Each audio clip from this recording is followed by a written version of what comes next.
Olá, gente, tudo bem? Aqui é o professor Mauro Souza, da UFOPA, né? Vou ser responsável nesse semestre pela disciplina de Fundações 1 para graduação em Engenharia Civil, campus Itaituba. E hoje a gente vai aprender, né? A gente vai começar o curso aprendendo sobre os tipos de fundações, né? E aonde a gente vai aplicar, como escolher, qual é a melhor. Então, veja bem. Então, como trata-se da matéria Fundações 1, a gente vai ver só parte do conteúdo dessa disciplina, né? Vai ver metade. Outra metade a gente vai ver nas Fundações 2. Então, bora lá. Primeiro, repara, olha essa imagem aí, né? Uma plataforma, né? Pode ser, sei lá, petróleo, ou então extração de alguma coisa, ou para embarcação, enfim. A finalidade aí não interessa tanto. Mas eu quero que vocês se atentem, né? Que está no meio de um corpo hídrico, né? Um rio, pode ser oceano, um lago, enfim. E essa estrutura, né, que é bem robusta, está sendo sustentada por elementos estruturais que estão apoiados numa camada de solo, mesmo que essa camada de solo esteja submersa. Então, esses elementos estruturais que estão apoiando essa edificação são as fundações, né? Então, as fundações elas podem ser executadas tanto abaixo ou acima do nível d'água, né, do NA. Então, algumas vezes a gente vai ter que trabalhar com essas limitações, com esses problemas, com essas situações. Então vai depender de cada caso. Qual tipo de fundação é mais adequado para esse tipo de empreendimento? Se vai ter uma seca ou uma cheia de rio, que é o que acontece aqui na nossa região.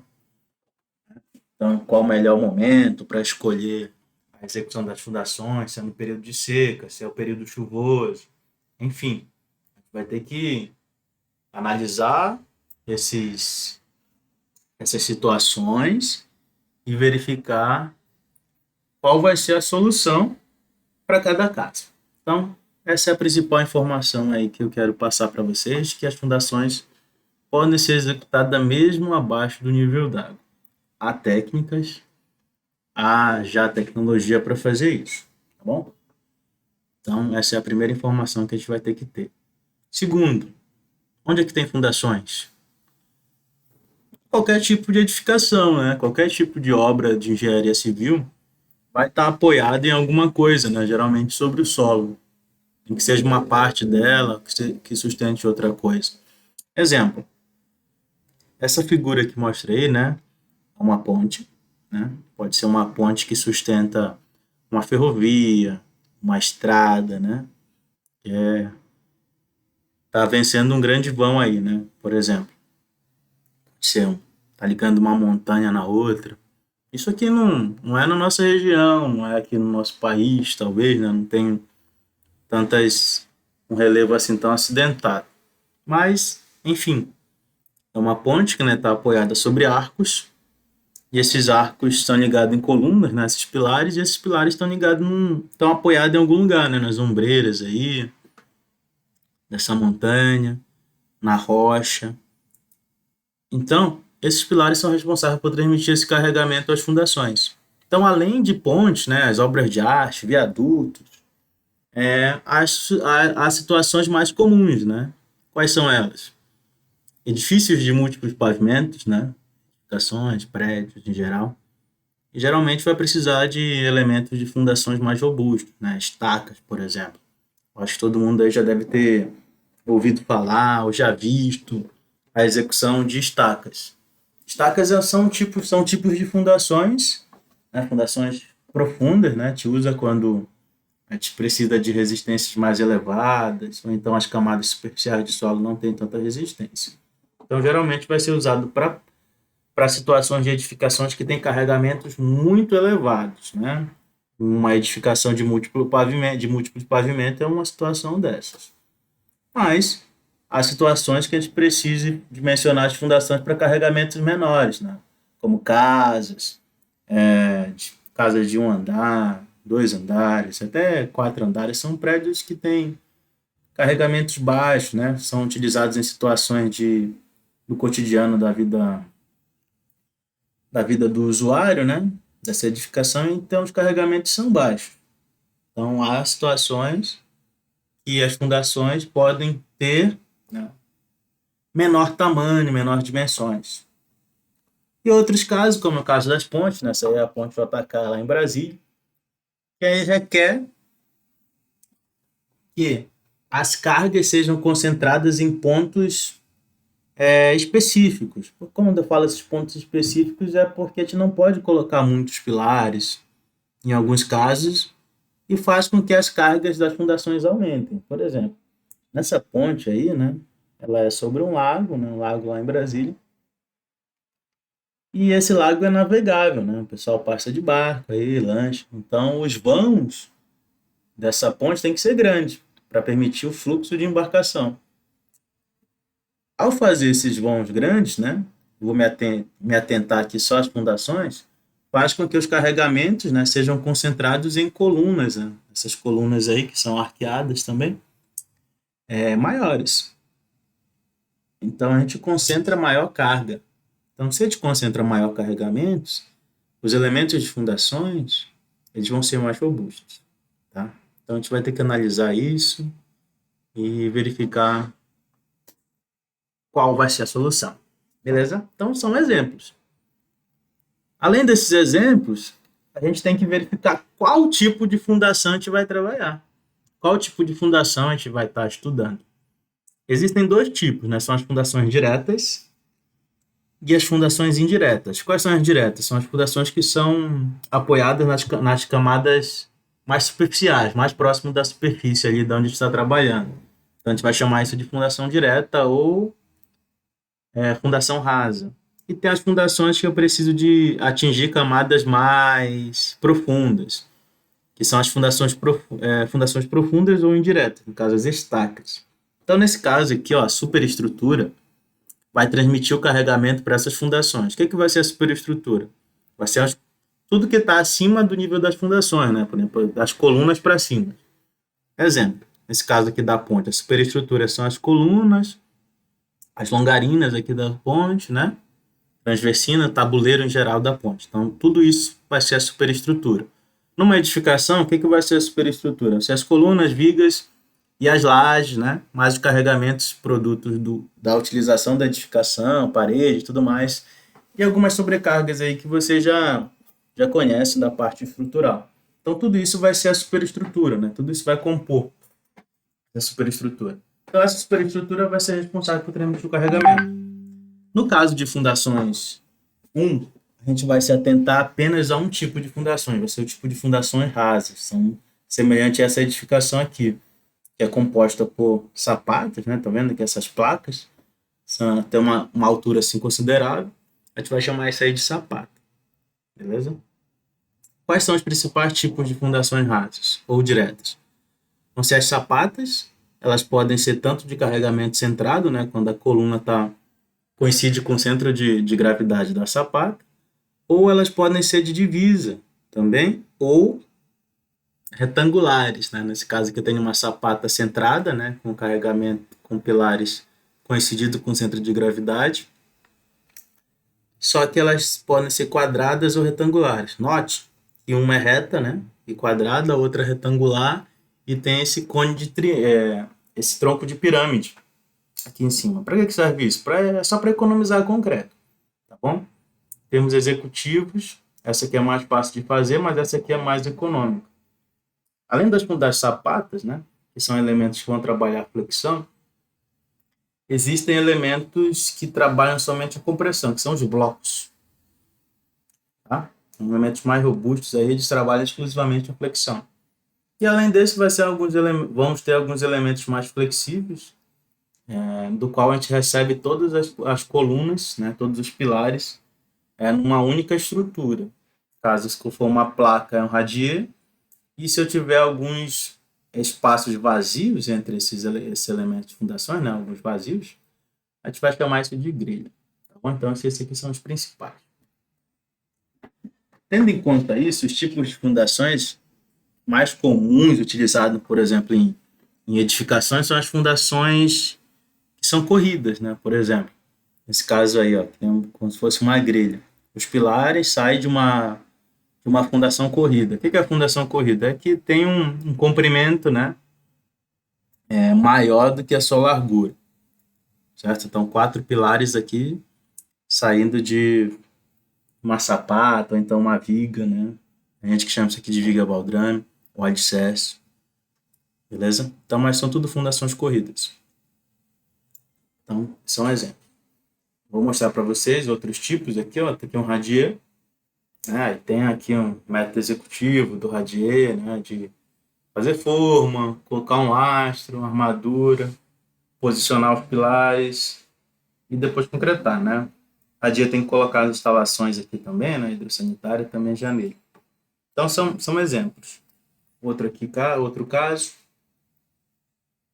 Mas as principais situações, né, que a gente vai trabalhar vão ser as sapatas. Então tem a sapata do tipo isolada, né? Quando eu tenho um, um único pilar se apoiando numa única sapata, ou quando eu tenho uma sapata do tipo associada, quando eu tenho vários pilares se apoiando, né, numa única fundação. Por exemplo, aqui 3 pilares, né, estão apoiados nessa única sapata aqui, uma sapata associada. Por que isso acontece? Porque ao fazer o projeto de sapatas isoladas, né, determinar os tamanhos, né, as dimensões, provavelmente a sapata necessária para esse pilar, ela sobrepõe essa sapata aqui desse outro, que também deve estar sobrepondo esse aqui. Então, quando ocorrer essas sobreposições, a gente vai associar todos esses pilares numa única fundação. Tá bom? Então, a gente vai chamar isso aí de sapato social.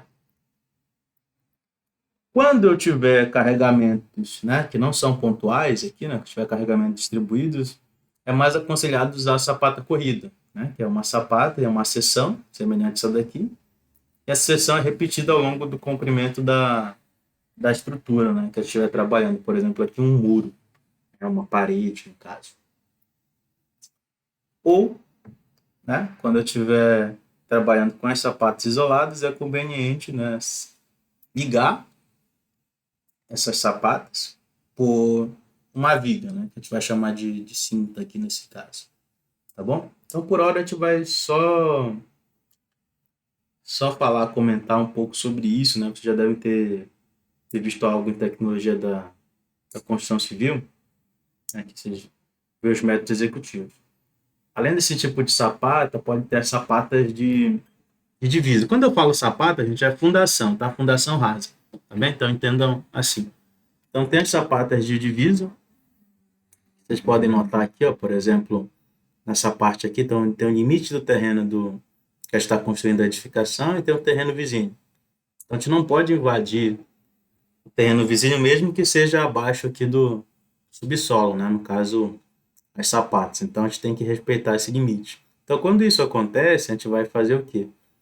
Usar um outro tipo de fundação, que a gente vai chamar de sapata de divisa, uma sapata menor, do qual o carregamento não coincide com o centro de gravidade da placa. Então, muitas das vezes a gente vai ter que compensar isso, né? Porque a placa não fica equilibrada. Então, o que você faz? Você vai apoiar essa fundação em outra fundação, né? Por exemplo, aqui tem uma outra sapata, outras sapatas apoiando essa. Pode ter uma sapata assim que não tem pilar seguindo? Pode ser esse caso. Ou você pode apoiar essas sapatas, né? Numa viga ou em outro pilar que já existe na edificação, como é o segundo caso aqui. Então, a escolha vai ser sua na análise do seu projeto para ver se isso é possível ou não, né? Algumas vezes não tem como a gente colocar uma coluna aqui, né? Um vão livre. Então, você faz a sapata e o pilar morre aqui, né? Nesse nível do piso. Beleza? Há alternativas para isso, né? Existem, caso você não queira fazer uma sapata de vida, você pode fazer o pilar nascendo sobre uma viga, né? E essa viga se apoiar numa sapata centrada, como esse caso aqui. Aí, isso é uma escolha de você, como projetista de fundações, e do engenheiro que vai ser responsável pelo cálculo da estrutura, né? Das estruturas. Muitas das vezes você é esses dois engenheiros, ou essas duas engenheiras, né, no caso. Então você pode optar por fazer essas alternativas. Tem gente que gosta mais dessa aqui, né, dessa segunda aqui, porque é mais fácil de armar e é mais seguro também, tá? Mas há casos que a gente não consegue fazer isso e é totalmente plausível, né, e fazer esses tipos de fundações de divisa, tá bom? Em resumo, né, essas fundações rasas ou superficiais ou diretas são aquelas em que a carga da estrutura da edificação é transmitida ao solo pelas pressões distribuídas pela base da fundação, né? Então, o que é isso? Esse contato aqui da fundação com o solo é que é responsável por transmitir o carregamento das colunas, né, dos pilares, para o solo, né? Então, por isso que é fundação direta. Então, elas transmitem diretamente para as camadas superficiais do solo. Esse tipo de fundação deve ser apresentado em profundidade inferior ao dobro da sua menor dimensão.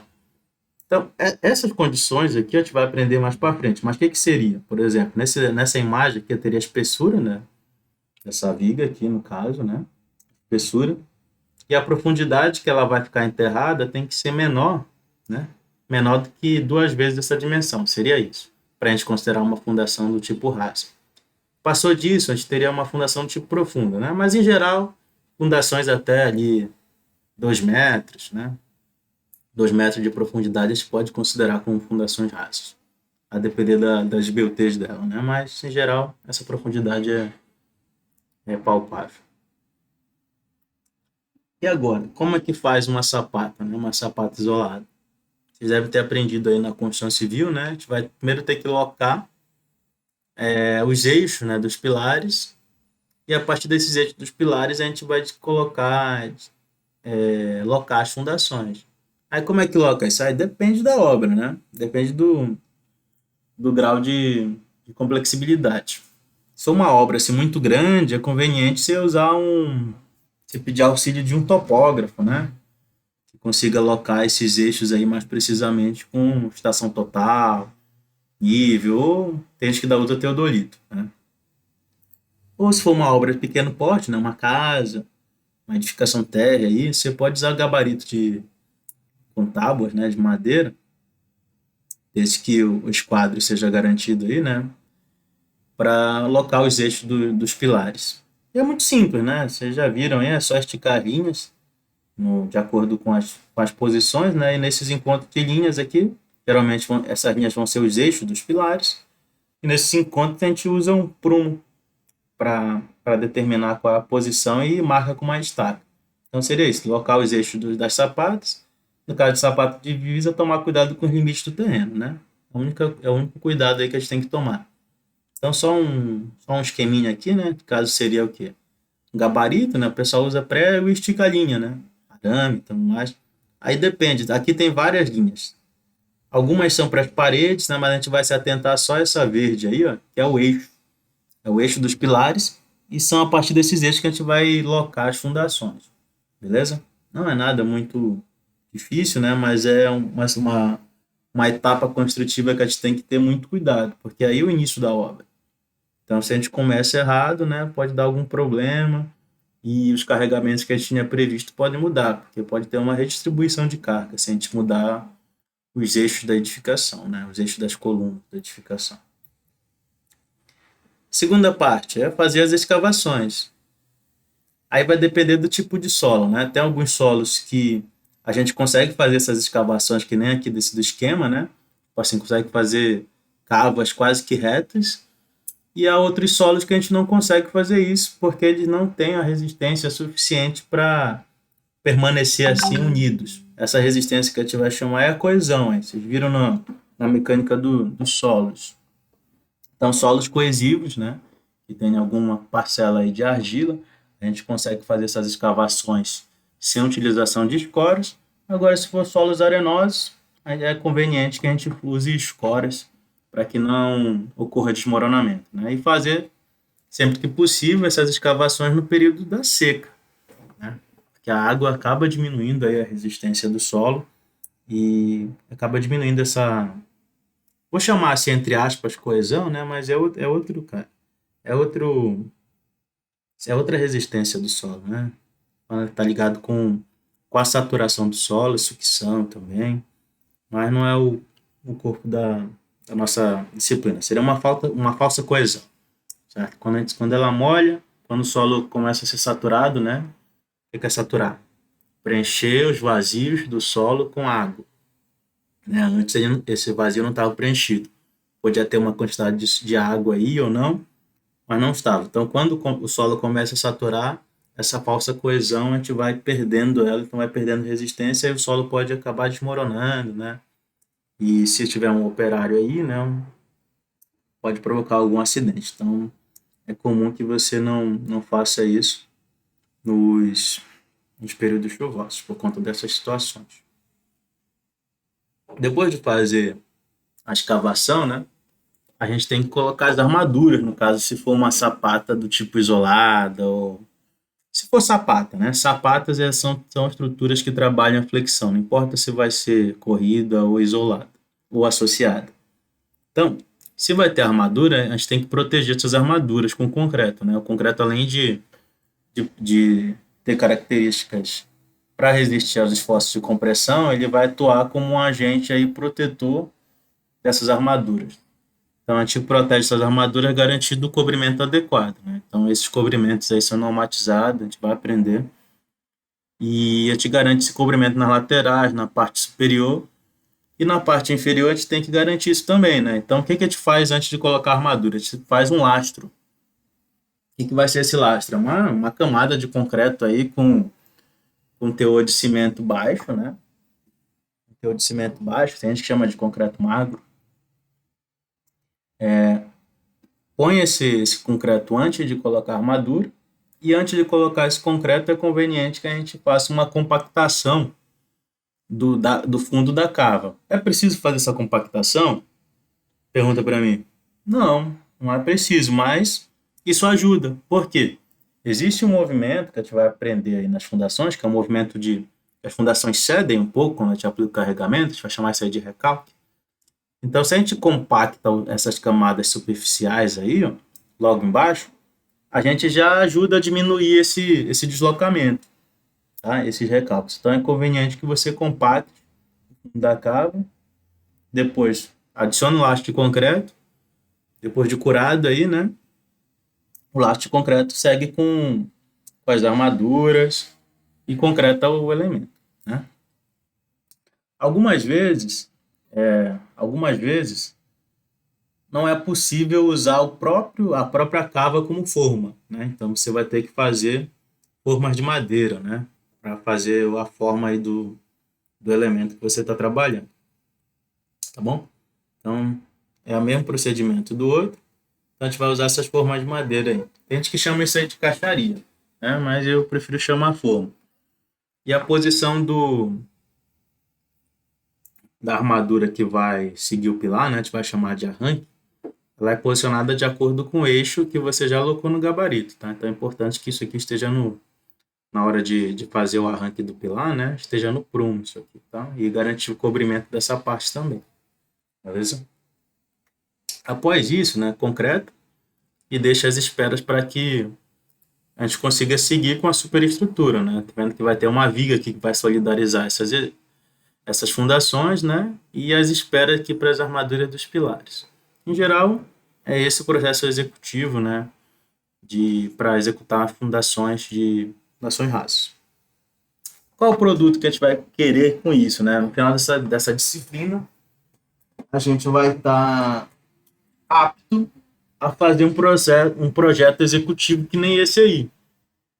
O que é o projeto executivo? Tem que estar várias informações. Primeiro, as dimensões da sapata, os eixos, né? Semelhante a isso aqui, ó, por exemplo, essas linhas traçadas são os eixos, né? Onde elas se cruzam são os eixos. A carga que chega nos pilares, essa carga ela é fornecida pelo projetista da superestrutura. Então, para fazer o projeto de fundações, você precisa já ter a superestrutura já dimensionada para saber os carregamentos, né? Então, essa informação aqui é passada pelo projetista e no seu projeto é conveniente que você ponha ela. Além dessas informações, é preciso colocar o quê? Alguns quantitativos, né? Volume, quantidade de ferro, né? Da armadura e, eventualmente, fazer um detalhamento. Por exemplo, Aqui, ó, tem um único detalhamento de uma única sapata. Eu não coloquei aqui com riqueza de detalhes, tá? Porque a gente não é um projeto que a gente vai fazer. Não é esse projeto, no caso, né? Então é só para ilustrar. Então, tem uma sapata aqui, aí é conveniente que a gente ponha algum detalhamento. O que são esses detalhamentos? É colocar aqui a altura, né? Dessa parte aqui superior, que a gente vai descobrir depois também o nome, tá? Por hora eu não vou falar o nome.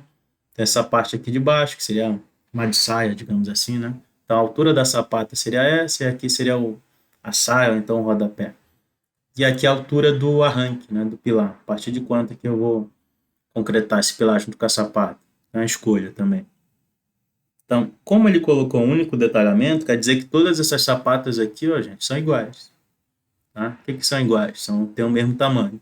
Então, no projetos executivos, é conveniente que você uniformize, né, quando possível, claro, não vai colocar a maior sapata para todos, né, mas, se possível, tentar uniformizar as dimensões dos elementos para facilitar a execução e ter reaproveitamento de forma, caso precise, né? Então, por exemplo, eu posso executar essas sapatas aqui, digamos que tenha forma. Se elas forem do mesmo tamanho, eu posso reutilizar essas formas aqui e aqui, ó. Eu poderia reutilizar essa forma 3 vezes. Então, é conveniente pensar isso. Quando é que a gente vai reutilizar a forma? Quando eu tiver uma obra grande. Se for uma casa, não tem como, né? Tem que fazer tudo de uma vez aqui para facilitar. Porque executivamente é mais rápido fazer de uma vez do que ficar esperando. Então, o engenheiro vai ponderar isso aí, o engenheiro que vai executar vai ponderar. Então, para você ajudar esse engenheiro que vai estar executando a obra, é conveniente que você uniformize seus projetos, de preferência.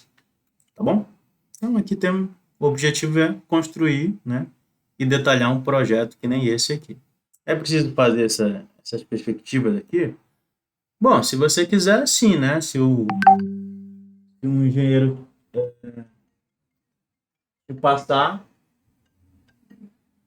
essas informações, você consegue colocar, mas não é primordial, tá bem? Feito isso, né? O que a gente vai precisar para iniciar um projeto? Como eu falei, o engenheiro calculista tem que te passar as solicitações, né? Geralmente ele vai te passar uma planta que nem essa aqui, que a gente vai chamar de planta de carga, do qual tem as dimensões do pilar, né? Dimensões do pilar. No caso aqui, por exemplo, pilar 1 tem 25 centímetros por 60, né? 25 aqui de essa alturinha e 60. E a carga que está aplicada nele é uma carga normal, no sentido do eixo Z, né? Por exemplo, estivesse entrando aí na tela, de 15 toneladas. E note, né? Você já deve ter aprendido aí no projeto estrutural, que os pilares eles são cotados no eixo, né? Por exemplo, aqui, ó. E geralmente essas cotas são em centímetros. Todas essas dimensões aqui são em centímetros. Então aqui, ó, 200 centímetros, 397 e assim vai. Sempre cotando de eixo a eixo. E que a nomenclatura, né? A nomenclatura do pilar é sempre da esquerda para a direita e de cima para baixo, né? Então, por exemplo, aqui, o pilar 1, 2, 3, aí acabou os pilares dessa linha, vem para baixo, volta lá do início, 4, 5, 6. E a mesma coisa a gente vai fazer para as sapatas. Então, sapata 1 vai ser associada ao pilar 1, tá bom? Então, é só para mostrar para vocês como é que a gente vai receber isso aí, para fazer o projeto. Depois de fazer o projeto, a gente tem que fazer o projeto executivo, fazer o detalhamento, né? Trouxe aqui algumas coisas. É importante dizer para um engenheiro, ó, tem que solidarizar isso aqui com vigas, né? Então você vai indicar onde passar as vigas, né? E se caso tiver alguma sapata de divisa, é importante que a gente aprenda também, que a gente faça o dimensionamento dessa viga de equilíbrio aqui, tá? Que é essa viga que vai ser responsável por transmitir parte do carregamento, que essa sapata aqui de divisa não consegue absorver sozinho, para que ela tenha equilíbrio, para outro elemento de fundação. Beleza? E alguns detalhamentos, né?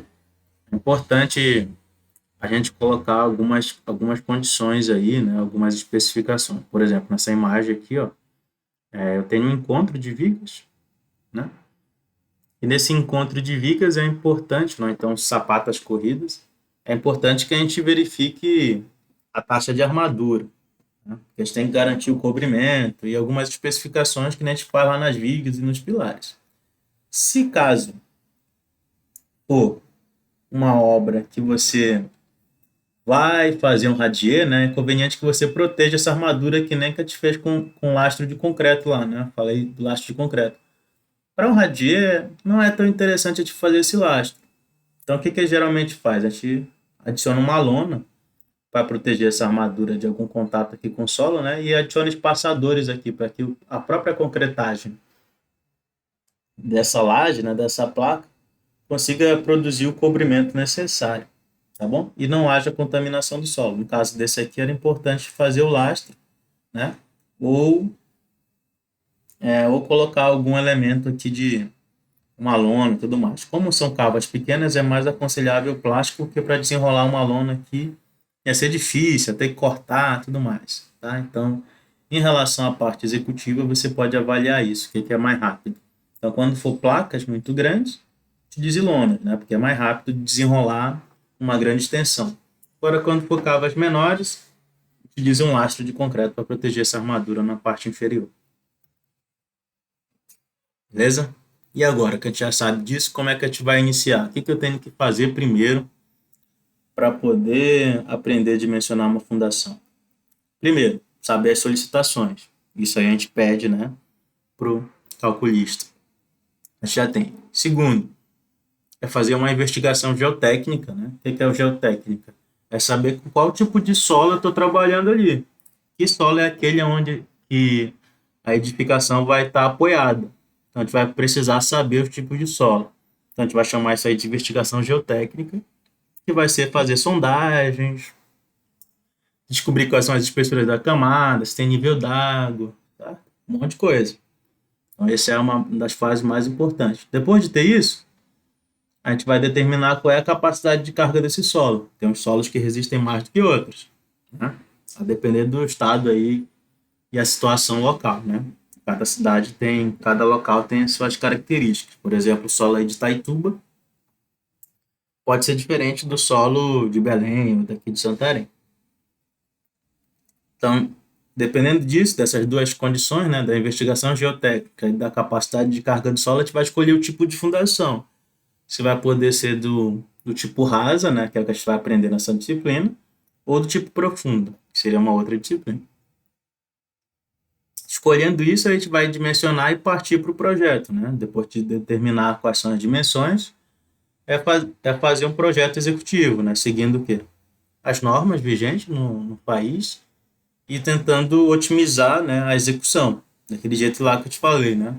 Tentar uniformizar algumas dimensões e fazer algumas simplificações executivas. Feito isso, mandar para a obra, né? E passar para o engenheiro que vai executar e dar algumas orientações caso seja necessário. Beleza? Então, gente, era isso aí que eu tinha para mostrar hoje para vocês. Na próxima aula, a gente já vai ver a parte de investigação geotécnica, tá? Vou ensinar para vocês alguns tipos de sondagem, como interpretar essas sondagens, quais tipos de ensaios são necessários, a depender do tipo de solo que tem ali, a depender da região e da finalidade da obra, tá? Beleza? A gente vai se atentar para fundações de edificações mesmo, mas tudo que a gente aprender aqui serve para outros tipos de obras, tá bom? Então é isso. Até mais.